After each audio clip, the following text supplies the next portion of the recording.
Kisah Nabi Muhammad Sallallahu Alaihi Wasallam di Perang Fijar. Perang Fijar merupakan peperangan pertama yang diikuti oleh Muhammad kecil sebelum diangkat menjadi Rasul.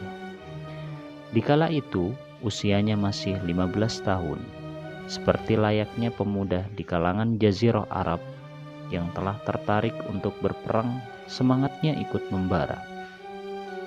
Perang Fijar artinya perang kedurhakaan, lebih tepatnya perang yang merusak kesucian bulan suci. Terdapat 4 bulan suci dalam Islam, yaitu Dzulqa'dah, Dzulhijjah, Muharram, dan Rajab. Sedangkan perang Fijar ini terjadi pada bulan Dzulqa'dah yang bertepatan dengan perayaan Uqad. Tersebutlah seorang laki-laki dari Bani Kinana bernama Baroj bin Qais.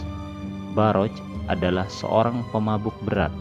Tak jarang ia diusir oleh orang-orang dari sukunya sendiri karena gemar berbuat onar. Beruntunglah ada Harb bin Muawiyah dari Bani Quraisy yang baik hati menampungnya. Baroj inilah orang yang menyebabkan terjadinya perang Fijar. Suatu ketika, Baroj merasa kesal dan iri atas terpilihnya Urwah Ar-Rauhal bin Utbah dari Bani Hawazin yang memimpin kafilah dagang milik Nu'man bin Munzir, seorang saudagar kaya raya. Setiap tahunnya, Nu'man bin Munzir selalu mengirimkan rombongan kafilah dari Hiro ke perayaan Wuqad membawa barang dagangan. "Kenapa bukan aku yang terpilih? Kenapa jadi Urwah? Lihat saja, aku akan mencelakakan engkau, hai Urwah," kata Baroj dengan kesal.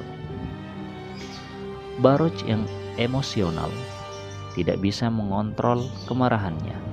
Ia pun berencana untuk mencelakai Urwah dalam perjalanan, padahal tidak diperkenankan terjadi pertumpahan darah pada saat bulan suci. Namun Baroj melupakan larangan itu dan melancarkan aksinya. Berbekal rasa dengki yang berkecamuk, Baroj melancarkan aksinya.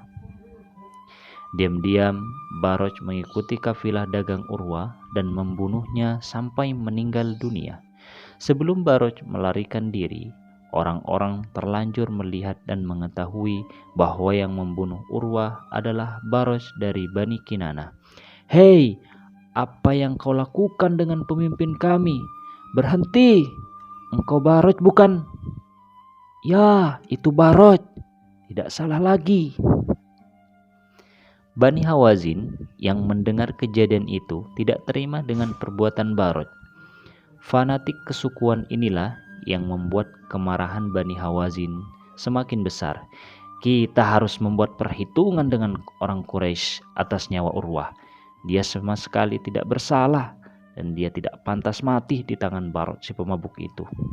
Kita harus secepatnya buat perhitungan dengan mereka demi kehormatan kabilah kita." "Ya, kami setuju." Singkat kata, terjadilah peperangan antara kedua belah kabilah dengan sengit. Bani Quraisy menggabungkan diri dengan Bani Kinana, sedangkan dari pihak Bani Hawazin bersatu dengan Bani Qais Ailan. Pada awal pertempuran, Muhammad kecil bertugas untuk memungut anak panah lawan yang berjatuhan untuk diberikan kepada paman-pamannya yang sedang berperang. Kedudukan kedua belah pihak saling imbang. Pihak Bani Hawazin saling memperingatkan bahwa perang belum berakhir. "Perang akan kita lanjutkan tahun depan, tepatnya pada perayaan Uqad." Uqad adalah perayaan kebanggaan bangsa Arab jahiliyah yang paling terkenal di Arab. Di sana mereka bebas melakukan transaksi perdagangan, memamerkan prestasi, menunjukkan syair, saling adu kekuatan, serta banyak hiburan selama 1 pekan. Perayaan Uqad berlangsung setiap tahun sekali di Al-Atsdiyah, yaitu daerah di antara Mekah dan Thaif. Orang-orang dari luar Mekah juga banyak yang berdatangan. Biasanya setelah perayaan Uqad, mereka mengunjungi Ka'bah. Perang Fijar terjadi selama 4 tahun berturut-turut. Setiap hari, Muhammad berlatih memanah dan berkuda untuk perlindungan diri dan persiapan perang selanjutnya. Wahai Muhammad, setelah melihat kemampuanmu memanah sekarang ini, engkau boleh bertempur dengan kami. Tapi ingat pesanku, jaga dirimu baik-baik, fokus pada lawan kita dan jangan lupa berdoa. Terima kasih Paman. Aku akan berhati-hati dan terus berdoa kepada Allah Subhanahu wa Ta'ala. Muhammad remaja merasa tertantang ketika menembakkan anak panah yang kedua tangannya ke badan lawan. Tidak sedikit korban berjatuhan dari masing-masing kabilah karena peperangan ini. Akhirnya waktu yang dinantikan tiba. Perang berakhir dengan perjanjian perdamaian.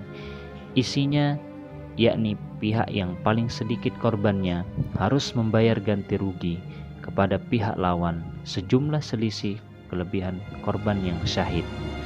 Dalam hal ini, Bani Quraisylah yang harus membayar kompensasi sebanyak 20 orang Hawazin karena lebih sedikit korbannya.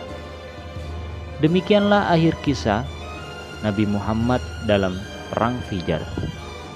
Hikmah yang dapat kita ambil dari kisah ini, pertama, hendaklah kita selalu bersyukur atas apa yang dimiliki agar tidak timbul kebencian atas pencapaian orang lain.